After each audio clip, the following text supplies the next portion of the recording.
Hi hello ನಮಸ್ಕಾರ ಎಲ್ಲರೂ ಹೇಗಿದ್ದೀರಾ?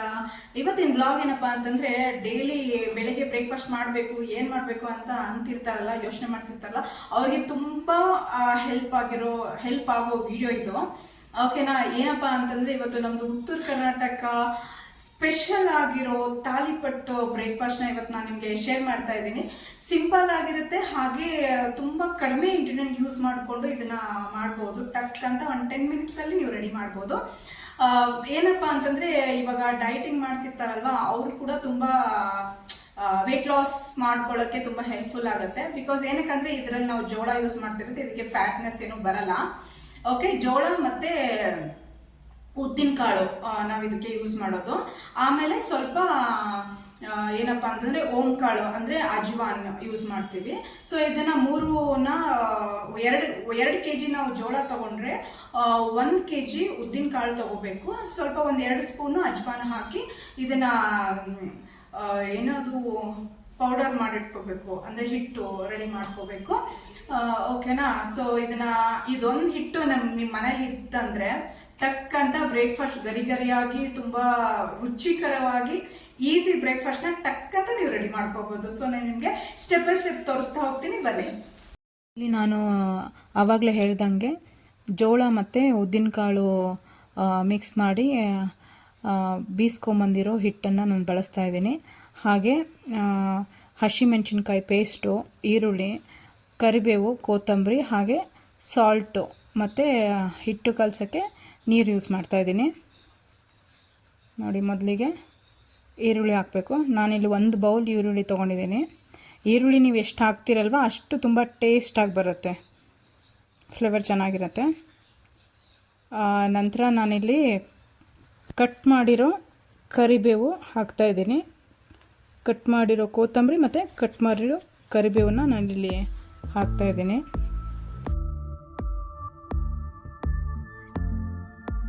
ಸೊ ನಾನಿಲ್ಲಿ ಹಸಿಮೆಣಸಿನ್ಕಾಯಿ ಪೇಸ್ಟ್ನ ಬಳಸ್ತಾ ಇದ್ದೀನಿ.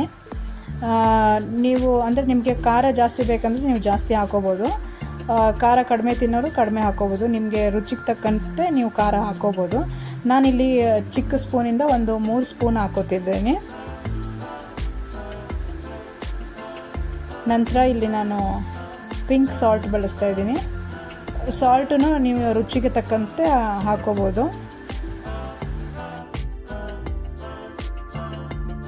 ಆಮೇಲೆ ಇದನ್ನು ಚೆನ್ನಾಗಿ ಮಿಕ್ಸ್ ಮಾಡಿಕೊಂಡು ಸ್ವಲ್ಪ ನೀರು ಹಾಕಿ ಇದನ್ನು ಕಲಿಸ್ಕೋಬೇಕು.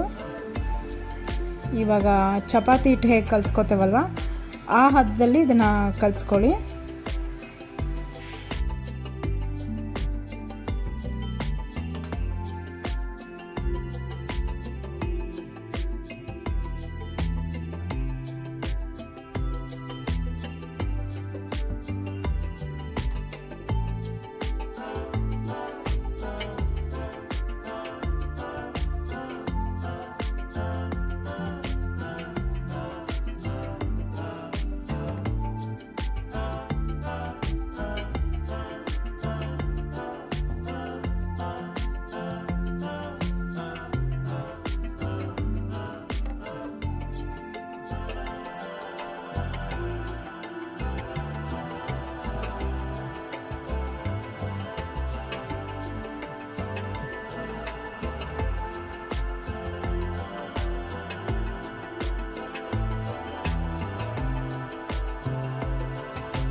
ಹಿಟ್ಟನ್ನು ಈ ಥರ ಕಲಸಿದ ಮೇಲೆ ತುಂಬ ತೆಳುವಾಗಿ ಕಲಿಸ್ಕೋಬೇಡಿ, ಸ್ವಲ್ಪ ಗಟ್ಟಿನೇ ಇರಲಿ. ಸೊ ಈ ಥರ ಕಲಸಿದ ಮೇಲೆ ಒಂದು 15 ಮಿನಿಟ್ಸ್ ಇದನ್ನು ನೆನೆಯಕ್ಕೆ ಬಿಟ್ಬಿಡಿ. ಸೊ 15 ಮಿನಿಟ್ಸ್ ಆದ ನಂತರ ಒಂದು ಪ್ಲಾಸ್ಟಿಕ್ ಕವರ್ ತೊಗೊಳ್ಳಿ. ಇಲ್ಲಿ ನಾನು ತೊಗೊಂಡಿದ್ದೇನಲ್ಲ ಈ ಥರ ಪ್ಲಾಸ್ಟಿಕ್ ಕವರ್ ತೊಗೊಂಡು ಅದಕ್ಕೆ ಸ್ವಲ್ಪ ನೀರು ಹಚ್ಕೊಂಡು ಅದನ್ನು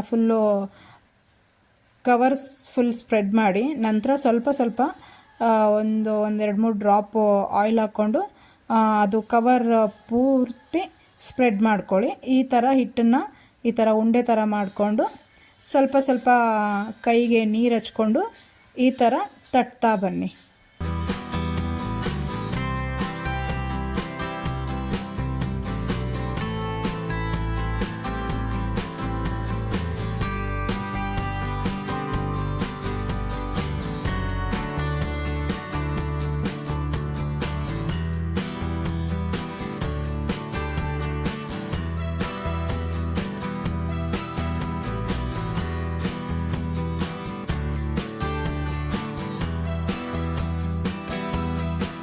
ಇದನ್ನು ಸ್ವಲ್ಪ ಅವಾಗವಾಗ ಕೈಗೆ ನೀರು ಹಚ್ಕೊಂಡು ತಟ್ತಾ ಬನ್ನಿ, ನೀಟಾಗಿ ಬರುತ್ತೆ.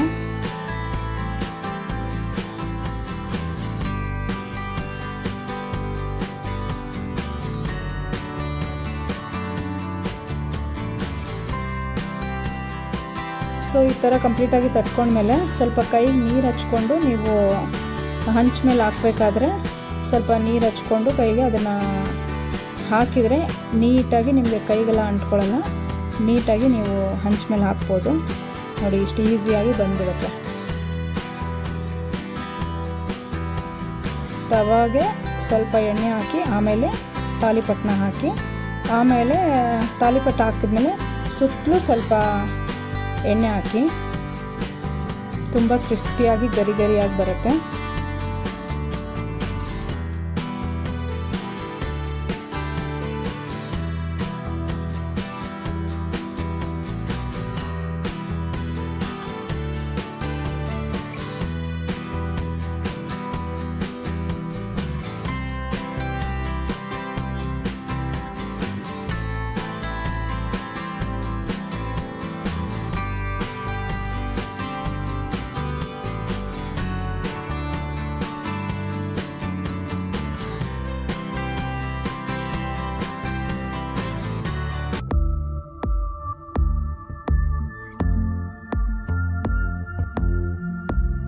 ಸೊ ಫ್ರೆಂಡ್ಸ್, ತಾಲಿಪಟ್ಟನ್ನ ನೀವು ಚಟ್ನಿ ಜೊತೆನೂ ತಿನ್ಬೋದು, ಇಲ್ಲ ಅಂತಂದರೆ ಮೊಸರು ಮತ್ತು ಹಸಿ ಖಾರ ಜೊತೆ ನೀವು ತಿನ್ಬೋದು. ಬಟ್ ಬೆಸ್ಟ್ ಕಾಂಬಿನೇಷನ್ ಈಸ್ ಮೊಸರು ಮತ್ತು ಹಸಿ ಖಾರ ಜೊತೆ ತುಂಬ ಚೆನ್ನಾಗಿರುತ್ತೆ. ಸೊ ಫ್ರೆಂಡ್ಸ್, ನೋಡಿದ್ರಲ್ಲ ಗರಿ ಗರಿಯಾದ ರುಚಿಕರವಾದ ತಾಲಿಪಟ್ಟು ನಾನು ಹೇಗೆ ರೆಡಿ ಮಾಡಿದೆ ಅಂತ. ಸೊ ತುಂಬ ಈಸಿ ಫ್ರೆಂಡ್ಸ್, ಇದನ್ನು ಮಾಡೋದು ಟಕ್ ಅಂತ 10 ಮಿನಿಟ್ಸಲ್ಲಿ ರೆಡಿ ಮಾಡ್ಬೋದು. ಸೊ ನೀವು ಮನೇಲಿ ಟ್ರೈ ಮಾಡಿ, ತುಂಬ ಟೇಸ್ಟ್ ಆಗಿರುತ್ತೆ. ಸೊ ಇಷ್ಟೊತ್ತು ನನ್ನ ವಿಡಿಯೋ ನೋಡಿದ್ದಕ್ಕೆ ತುಂಬ ತುಂಬ ಥ್ಯಾಂಕ್ ಯು. ಹಾಗೆ ಯಾರೆಲ್ಲ ಹೊಸದಾಗಿ ನನ್ನ ಚಾನಲ್ ನೋಡ್ತಿದ್ದಾರೆ ಪ್ಲೀಸ್ ನನ್ನ ಚಾನಲ್ನ ಸಬ್ಸ್ಕ್ರೈಬ್ ಮಾಡಿ, ಪಕ್ಕದಲ್ಲಿರೋ ಬೆಲ್ ಬಟನ್ನ ಕ್ಲಿಕ್ ಮಾಡಿ, ಲೈಕ್ ಮಾಡಿ, ಹಾಗೆ ಶೇರ್ ಮಾಡಿ. ಸೊ ಮತ್ತೊಂದು ಹೊಸ ವ್ಲಾಗಲ್ಲಿ ನಿಮಗೆ ನಾನು ಸಿಗ್ತೀನಿ. ಅಂಟಿಲ್ ದೆನ್ ಟೇಕ್ ಕೇರ್, ಬಾಯ್.